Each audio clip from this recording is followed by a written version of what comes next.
My name is Nikki, and today I'm going to do a tutorial on how I use my favorite bobbins that are 3D printed by my son and we sell in our store on Etsy called Yarn Nuts.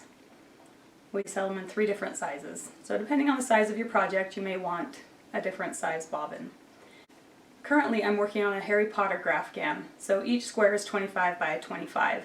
So it's kind of smaller project. There are a lot of color changes, so in this video I'm going to use my small bobbins. The first thing I want to do is show you how I wrap and unwrap my bobbins. So wrap it up just like any other bobbin, but then when you're done with that color, you're going to wrap it close to your work, and then you can come through here and then pull it through the stitch marker, and that locks it so that it won't go anywhere when it's hanging from your work on the back side. To undo that stitch marker lock, you're just going to come in the same way that you did before. Okay, see, so you come in here, it locks it, do the exact same motion, it unlocks it. And then when I go to use that bobbin, I'll just drop it, and you can see how it kind of will hang a little bit and you have to kind of jerk it a little bit. I don't mind that because I hate it when a ball of yarn just rolls away from me. So with this bobbin, if it falls on the floor, I can usually just kind of grab it and jerk it a little bit and get it back on my lap. I know, it's a little bit lazy, but it's why I like these. This is the pattern that I'm working on for my Harry Potter graph gan, the Harry Potter square. These are the directions I printed off of Stitch Fiddle. I really like this block instruction because I can tell each of these blocks is a bobbin, and it tells you how many blocks of each color I'm going to need in that bobbin. So I like this because I can look at this row and see that I'm going to need 3 black ones, 2 red ones, and whatever. And this is where I'm at in the project. So I know it looks a little messy, but that's just because I'm kind of trying to show you how I do this. So when I finish a color, I leave it to the back of my work. So these 3 colors I've already done, they're hanging off the back. Then when I flip my work, that color's on the front, and so you can see all these that are on the front of my work. And this is where I'm at, so let me just pull my stitch marker out of here. So now I'm ready to work on my project. You can see that I've got all these ones hanging on the front, and the ones that I've already used are hanging off the back. So yeah, my work is totally portable because I can just keep them close and I don't have to worry about it tangling. So my next color is white, so I'm going to undo that. I'm going to let it fall. And I'm doing this in the mini C2C, so it's the chain 2 and 2 half double crochets.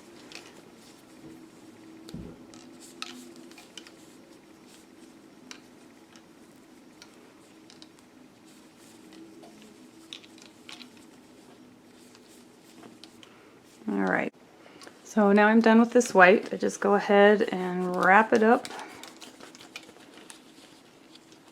lock it in, and throw it to the back. Then I'm going to grab my black. I just have 1 pixel with that one. Sometimes I'll just pull it out a little bit and lock the yarn back in place and let it kind of hang there because I know I'm going to use it again, but then sometimes that makes it tangle. So just kind of depends on what my workspace is like. Okay, so I just did that 1 pixel and I'm going to wrap it back up. Lock it, throw it to the back. Okay, so we've still got these 3 in the front. Now we've got 4 pixels in the peach. Again, just let it go.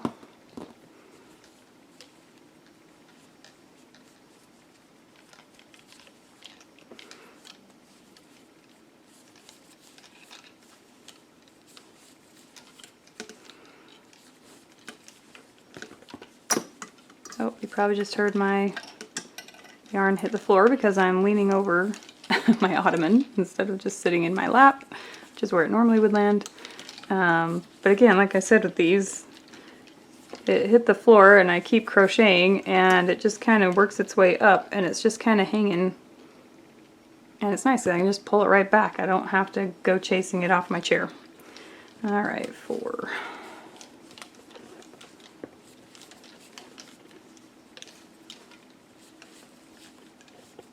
Okay, so done with that one.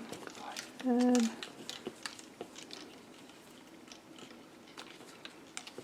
Toss it to the back, grab this one from the front, undo my bobbin.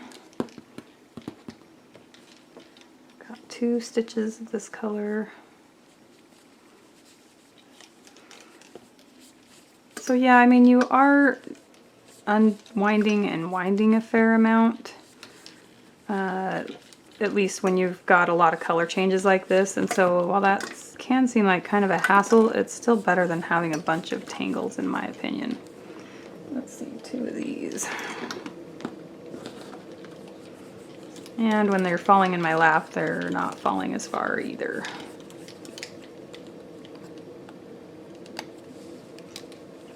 Okay, 2 yellow.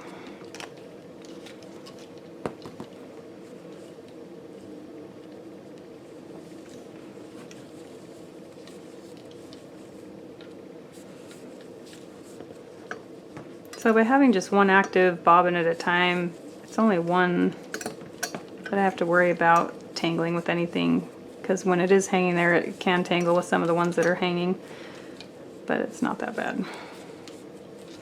Okay, so I gotta add a new bobbin here.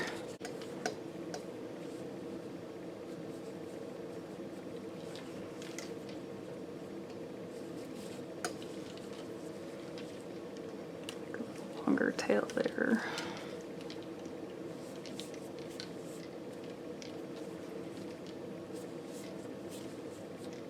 Okay, we'll just stop right there.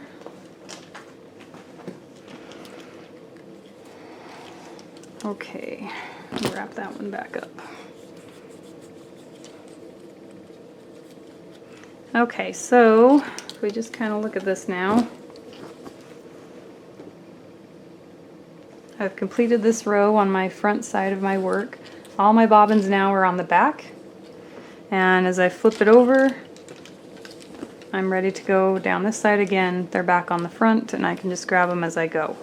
Some people like to use the stitch marker to attach the bobbin to their work, maybe when you are leaving your projects so that you don't have them get tangled. You can do that. I personally don't, just because they don't, if you keep them short enough, they're not going to tangle. And the thing I don't like about that is it's still a bigger piece to try to get back through the stitch marker, and I don't want to stretch my work at all. But I mean, you can do it. That's the beauty of having that variety of options there. Maybe the end one especially, because they seem to fall all over.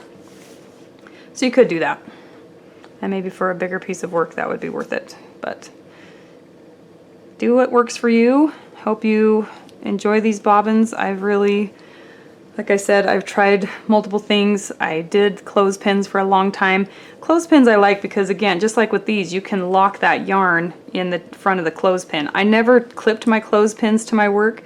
I always just put the yarn through that end piece and it would kind of lock it. And so these have that same concept, but I don't have the problem of my yarn falling off the back of the bobbin. Like, you can put quite a bit of yarn on these small bobbins. These are just the small ones. Then we have the medium ones and the large ones. And so there's a lot of variety there based on how big your project is. So if you have any questions, let me know.